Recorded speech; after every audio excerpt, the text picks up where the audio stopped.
पण ज्याच्या मनात समाधान आहे तोच खरा श्रीमंत आहे. समाधान हीच खरी संपत्ती आहे. 3. भक्ती मनातली असते. फक्त मंदिरात जाणं म्हणजे भक्ती नाही. भक्ती म्हणजे प्रत्येक क्षणी देवाची आठवण ठेवणं. हीच भक्ती मन शुद्ध करते आणि जीवन सुंदर करते.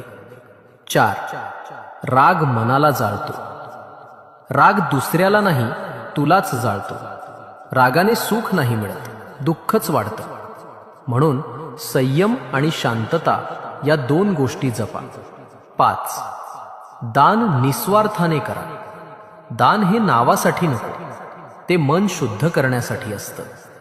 जे दान कुणालाही न करता निस्वार्थाने केलं जातं तेच खरं दान आहे. 60. संकट म्हणजे परीक्षा. लोखंड तापलं की सोने होतं, तसंच संकट म्हणजे श्रद्धेची परीक्षा.